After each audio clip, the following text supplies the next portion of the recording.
कह सकते हैं कि हाँ जी दो एंगल्स जो है वो एडजेसेंट होंगे। एक्सियम 2 जो है वो एक्सियम 1 का ही कन्वर्स है। तो अब ये क्या बोलना चाह रहा है, इसको ध्यान से समझने की कोशिश करते हैं। जब एक पर्टिकुलर पॉइंट पे मीट कर रही है तो हम कह सकते हैं कि हाँ ये दो लाइंस जो है दैट इज इंटरसेक्टिंग लाइंस। ठीक है जी। Hi everyone, welcome back to my YouTube channel. I hope आप सभी बहुत ही अच्छे होंगे। आज की वीडियो आपकी एपिसोड 2 होने वाली है लाइंस एंड एंगल्स चैप्टर की, जो कि आपका क्लास 9 का मैथ्स का चैप्टर है। अभी तक हमने लाइंस एंड एंगल्स की बेसिक बातें एपिसोड 1 के अंदर कर ही ली है, जैसे लाइन क्या होता है, लाइन सेगमेंट क्या होता है, रे क्या होता है, कॉम्प्लीमेंट क्या होता है, सप्लीमेंट क्या होता है, और उसके बेसिस पे हमने मल्टीपल बुक से क्वेश्चंस प्रैक्टिस कर ही लिए हैं। तो इस वीडियो के अंदर, इस एपिसोड के अंदर हम आगे इस चैप्टर को लेके जाएंगे, जिसके अंदर हम वर्टिकली अपोजिट एंगल्स की बात करेंगे और थ्योरम्स की बात करेंगे। उनके बेसिस पे बहुत सारे क्वेश्चंस हम प्रैक्टिस करेंगे मल्टीपल बुक से। तो अभी तक जिसने एपिसोड 1 नहीं देखा तो पहले तो आप एपिसोड 1 देख कर आओ, देन आप इस एपिसोड के साथ कंटिन्यू करना। इस चैप्टर को हम 3 से 4 एपिसोड में कवर पूरा कर देंगे अच्छे से, और इन एपिसोड्स को देखने के बाद आपको इस चैप्टर में कोई भी दिक्कत नहीं आने वाली, इतनी मेरी श्योरिटी है, इतनी मेरी गारंटी है। तो चलिए वीडियो को स्टार्ट करते हैं, और अपने फ्रेंड्स के साथ शेयर करना बिल्कुल भी मत भूलना। तो चलिए स्टार्ट करते हैं अपने इस वीडियो को। तो स्टार्ट करते हैं अपने पहले कॉन्सेप्ट के साथ। पहला कॉन्सेप्ट है हमारा एडजेसेंट एंगल्स। क्या होते हैं ये एडजेसेंट एंगल्स, या हम कब कह सकते हैं कि हाँ जी दो एंगल्स जो है वो एडजेसेंट होंगे। तो एडजेसेंट एंगल्स होने के लिए हमारी 3 कंडीशन सेटिस्फाई होना बहुत ज़्यादा ज़रूरी है। अब क्या है वो 3 कंडीशन देख लेते हैं। सबसे पहली कंडीशन हमारी है दे हैव अ कॉमन वर्टेक्स। उनका जो वर्टेक्स होना चाहिए दैट शुड बी कॉमन। एक बार देख लेते हैं क्या कह रहे हैं। इस फिगर में ध्यान से देखना, हम इसको मान के चलते हैं कि ये हमारा एंगल 1 है and this will be hour angle 2। अब ये कह रहे हैं ये एंगल 1 और एंगल 2 एडजेसेंट तब होंगे जब इनका वर्टेक्स माने कोना बिल्कुल सेम होगा। बिल्कुल सेम है इसका। तो इस फिगर में तो हम देख सकते हैं इन दोनों का कोना जो है वो एक ही है, that means they both have a common vertex, so they will be adjacent. Next, they have common arm. अब दूसरी कंडीशन हमारी क्या कह रही है, इन दोनों ही एंगल का एक आर्म ऐसा होगा जो दोनों में कॉमन होगा। देख लेते हैं एक बार फिगर में। एंगल 1 ये बन रहा है, एंगल 2 ये बन रहा है। आप देख सकते हो एक इसमें ये वाला जो आर्म है दोनों में ही कॉमन है, मतलब ये आर्म जो है दोनों में शेयर हो रहा है, that means they have a common arm. First and second condition is clear. Next, there non common arms are on different side of the common arm. अब ये कह रहे हैं जो इनकी नॉन कॉमन आर्म्स है, मतलब जो दोनों में सेम नहीं है, दैट मीन्स एंगल 1 में ये वाली आर्म, एंगल 2 में आपकी ये वाली आर्म। ये कह रहे हैं कि इनकी जो नॉन कॉमन आर्म है वो इस कॉमन आर्म के अपोजिट साइड होगी। तो हम देख सकते हैं एंगल 1 और एंगल 2 की कॉमन आर्म ये है, और एंगल 1 की नॉन कॉमन आर्म कौन सी है, ये वाली। ये कॉमन आर्म के क्या है, अपोजिट साइड है, and same with the angle 2। तो ये तीनों ही चीजें हमारी जब सेटिस्फाई हो जाती है तो हम कह सकते हैं कि दो एंगल्स जो है वो एडजेसेंट होंगे। अगर इन तीनों में से एक भी कंडीशन आपकी सेटिस्फाई नहीं होती तो हम बिल्कुल भी नहीं कह सकते कि जो एंगल है वो एडजेसेंट होंगे। Now let's start with linear pair of angles. अब क्या होते हैं ये लीनियर पेयर्स, या कब हम कह सकते हैं कि दो एंगल्स जो है वो लीनियर पेयर बना रहे हैं।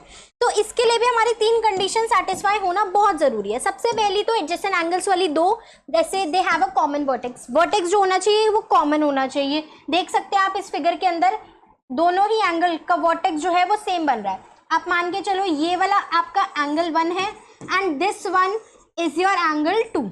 आप देख सकते हो इन दोनों का ही वर्टेक्स क्या है, कॉमन है। Next, they have a common arm. एक कॉमन आर्म होगी, ये वाली आर्म क्या है, कॉमन है।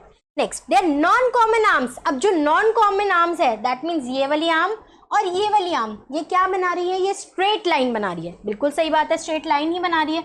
और याद रखना स्ट्रेट लाइन का सम क्या होता है, 180 डिग्री के बराबर होता है। स्ट्रेट लाइन का सम क्या होता है, 180 डिग्री के बराबर होता है। तो ये हमारी 3 कंडीशंस जो है सेटिस्फाई होने पर हम कह सकते हैं कि हाँ दो एंगल्स जो है वो लीनियर पेयर बना रहे हैं। सबसे पहली वर्टेक्स कॉमन होना चाहिए, सेकेंड इज आर्म कॉमन होना चाहिए, नॉन कॉमन आर्म जो है वो स्ट्रेट लाइन बनानी चाहिए जिसका सम 180 डिग्री के इक्वल होना चाहिए। चलिए बढ़ते हैं अपने नेक्स्ट कॉन्सेप्ट की तरफ। Now our next concept is intersecting and non intersecting lines. अब क्या होती है इंटरसेक्टिंग और नॉन इंटरसेक्टिंग लाइंस। तो आप देख सकते हो कि इंटरसेक्टिंग लाइंस जो है वो कौन सी होती है, ये दो लाइंस जब एक पर्टिकुलर पॉइंट पे मीट कर रही है तो हम कह सकते हैं कि हाँ ये दो लाइंस जो है दैट इज इंटरसेक्टिंग लाइंस। ठीक है जी। अब नॉन इंटरसेक्टिंग लाइंस कौन सी होगी? नॉन इंटरसेक्टिंग लाइंस वो लाइंस होंगी जो एक दूसरे को एक पर्टिकुलर पॉइंट पे बिल्कुल भी जो है मीट नहीं कर रही, बिल्कुल आमने सामने वाली लाइंस को हम क्या बोलते हैं? Non intersecting lines. Non intersecting lines को हम कई बारी जो है पैरेलल लाइंस के नाम से भी जानते हैं। चलिए बढ़ते हैं अब नेक्स्ट कॉन्सेप्ट की तरफ। अब एक बार वर्टिकली अपोजिट एंगल्स भी देख लेते हैं। क्या होते हैं ये वर्टिकली अपोजिट एंगल्स? जब दो लाइंस इंटरसेक्ट करती है एक पॉइंट पे, जब दो लाइंस एक पॉइंट पे इंटरसेक्ट करती है तो उनकी इंटरसेक्शन की वजह से जो अपोजिट एंगल्स होते हैं, दैट मीन्स ये वाला एंगल इसके अपोजिट हुआ ना, तो इनको हम क्या बोलते हैं? Vertically opposite angles. जैसे ये एंगल 1 मान लो, आप इसे एंगल 2 मान लो, ये दोनों एंगल्स क्या है? Vertically opposite angles. अगर हम ये देखें, this one and this one, this will also be your vertically opposite angle. That means angle 3 and angle 4 are vertically opposite angles and angle 1 and angle 2 is also vertically opposite angles. चलिए बढ़ते हैं अपने next concept की तरफ। अब आपकी ना NCERT में दो एक्सियम्स गिवन है, तो सबसे पहला एक्सियम डिस्कस करते हैं। इफ अ रे stands on a line then the sum of two adjacent angles so formed is 180 degree. That is the sum of linear pair is 180 degree. तो अब ये क्या बोलना चाह रहा है, इसको ध्यान से समझने की कोशिश करते हैं। अब ये कह रहे हैं एक लाइन है जी हमारे पास, ठीक है। अब वो कह रहे हैं एक लाइन के ऊपर जब एक रे स्टैंड कर रही है, एक लाइन के ऊपर एक रे स्टैंड कर रही है, तो जो उसके दो एडजेसेंट एंगल्स बनेंगे ना, वो लीनियर पेयर बनाएंगे। लीनियर पेयर बनाएंगे दैट मीन्स इन दोनों ही एंगल्स का सम 180 डिग्री के बराबर होगा। दैट्स इट, ये कहना चाह रहे हैं। एक लाइन है, उसके ऊपर रे खड़ी हो रही है, तो उसके जो साथ साथ वाले एंगल्स है वो लीनियर पेयर बनाएंगे। लीनियर पेयर बनाएंगे दैट मीन्स उनका सम 180 डिग्री के बराबर होगा। ठीक है। नाउ एक्सियम 2 जो है वो एक्सियम 1 का ही कन्वर्स है। देख लेते हैं। If the sum of two adjacent angle is 180 degree then non common arms forms a line. तो देख लेते हैं क्या है, एक बार फिगर से अच्छे से समझ आता है। अब ये बोल रहे हैं कि दो एडजेसेंट एंगल्स है, ठीक है, वो लीनियर पेयर बना रहे हैं, लीनियर पेयर बना रहे हैं दैट मीन्स 180 डिग्री का एंगल है। तो अब ये कह रहे हैं अगर ये लीनियर पेयर बनाएंगे तो क्या होगा, जो इनके नॉन कॉमन आर्म्स होंगे वो स्ट्रेट लाइन बनाएंगे। बिल्कुल उसका उल्टा है। तो ये थी हमारी एक्सियम 2। आगे बढ़ते हैं नेक्स्ट कॉन्सेप्ट की तरफ। तो अब आपकी थ्योरम नंबर 1 आ गई है। If two lines intersect each other then the vertically opposite angles are equal. अब इसमें बोला गया है दो लाइंस है वो एक दूसरे को इंटरसेक्ट करे एक पर्टिकुलर पॉइंट पे। अब हमें क्या प्रूफ करना है? हमें ये प्रूफ करना है कि जो उसके वर्टिकली अपोजिट एंगल्स बनेंगे वो इक्वल होंगे। जब भी आपका ज्योमेट्री का क्वेश्चन आ जाए जिसमें आपको प्रूफ करना हो, आप सारी चीजें जो है स्टेप वाइज करेंगे, बिल्कुल सीक्वेंस में। कैसे? अभी देख लेना। सबसे पहले तो फिगर बनाएंगे, फिगर बनाएंगे बिल्कुल क्वेश्चन के अनुसार। क्या बोला गया है? दो लाइंस है वो इंटरसेक्टिंग लाइंस है, ठीक है, ए बी और सी डी। इसका मैंने खुद से ही नामकरण कर दिया, ठीक है। इंटरसेक्ट कर रही किस पॉइंट पे? ठीक है। ये मैंने फिगर में जो बनाया, जो मुझे क्वेश्चन में थ्योरम में गिवन है, वो ही मैं लिख दूंगी अपने पहले स्टेप में, जो कि है मेरा given A B and C D are two intersecting lines meeting at point O। ठीक है जी। अब मुझे प्रूफ क्या करना है? मुझे प्रूफ करना है कि जो उसके वर्टिकली अपोजिट एंगल्स होंगे वो इक्वल होंगे। तो इसके वर्टिकली अपोजिट एंगल्स कौन से होंगे? एक तो आपका AOC, this one and this one. That means मुझे ये प्रूफ करना है angle AOC is equal to angle BOD। ठीक है। अब इसका नेक्स्ट वर्टिकली अपोजिट एंगल्स का पेयर कौन सा बनेगा? एक आपका बनेगा AOD एंड दूसरा बनेगा आपका BOC। तो मुझे ये भी प्रूफ करना है कि AOD is equals to angle BOC। ठीक है। अब कैसे हम प्रूफ करेंगे एक बार देखते हैं। अब इसका थर्ड स्टेप लिखेंगे हम प्रूफ। तो सबसे पहले देखो हमारे पास दो लाइंस है AB और CD। ठीक है। आप अगर AB लाइन को ध्यान से देखो, AB लाइन को अगर आप ध्यान से देखो, बिल्कुल अलग से मैं आपको समझाने की कोशिश कर रही हूँ। AB लाइन पे आपकी एक रे बन रही है OC। AB लाइन है उस पे एक रे बन रही है OC। ठीक है। अब हमें पता है जब एक लाइन पे रे बनती है तो जो उसके एडजेसेंट एंगल्स होते हैं उसका सम लीनियर पेयर के बराबर होता है। दैट मीन्स 180 डिग्री होता है। ये कौन सी एक्सियम में पढ़ा था हमने? एक्सियम नंबर 1 में पढ़ा था। अब यही चीज हम अप्लाई करेंगे ये प्रूफ करने के लिए कि जो वर्टिकली अपोजिट एंगल्स होंगे वो इक्वल होंगे। कैसे करेंगे एक बार देखते हैं। सबसे पहले हम लिखेंगे कि ray OC stands on line AB, ray OC stands on line AB, ठीक है। तो जो उसके एडजेसेंट एंगल बनेंगे दैट मीन्स आपका angle BOC plus angle AOC is equals to 180 degree, ठीक है। And reason being linear pair axiom. मैं यहाँ पे शॉर्ट फॉर्म लिख रही हूँ बट आपको एग्जाम में बिल्कुल फुल फॉर्म लिखनी है इसकी, ठीक है। इसको मैं इक्वेशन नंबर 1 मार्क कर दूंगी, ठीक है। तो ये तो मैंने AB लाइन का देखा अपना। अब दूसरी भी तो लाइन है, दूसरी लाइन कौन सी है? CD। अब मैं CD को यहाँ पे समझाने की कोशिश करूंगी आपको। देखो ये हमारी CD लाइन है, ठीक है। अब CD लाइन पे भी तो एक रे खड़ी हो रही है, CD लाइन पे भी तो एक रे खड़ी हो रही है, दैट इज OA। तो इसके भी जो एडजेसेंट एंगल्स होंगे वो भी क्या बनाएंगे? लीनियर पेयर बनाएंगे। इसको कैसे करेंगे एक बार देख लेते हैं।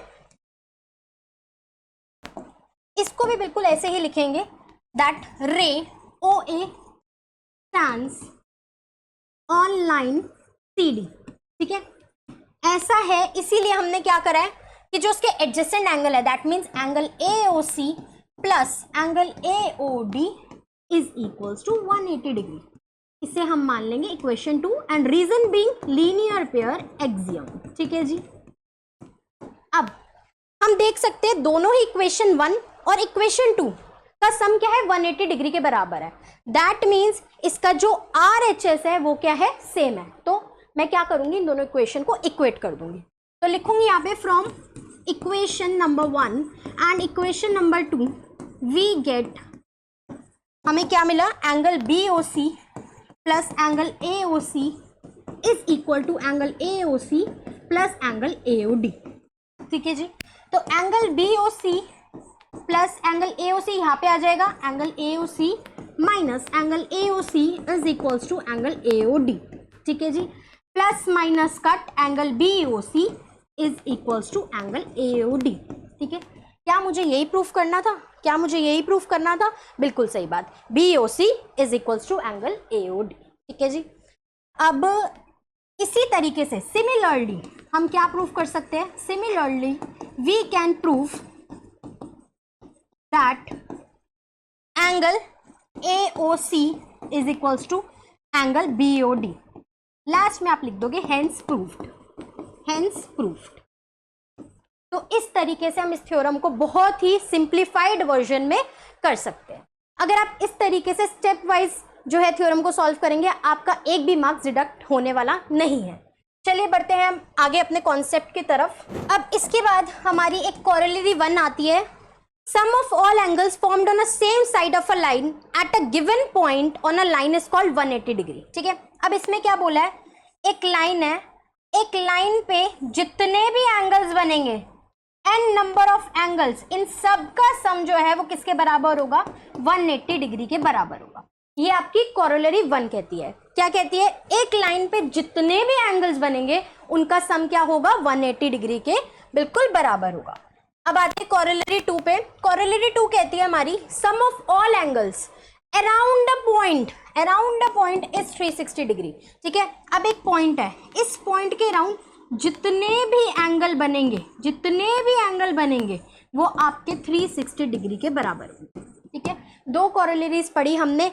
एक कोरोलरी हमने पढ़ी कि एक लाइन है उसके ऊपर जितने भी एंगल्स बनेंगे उनका सम 180 डिग्री के बराबर होगा। दूसरी कोरोलरी हमने पढ़ी कि एक पॉइंट के अराउंड जितने भी एंगल्स बनने वाले हैं वो 360 डिग्री के बराबर होंगे। आई होप ये भी आपको अच्छे से क्लियर होगा।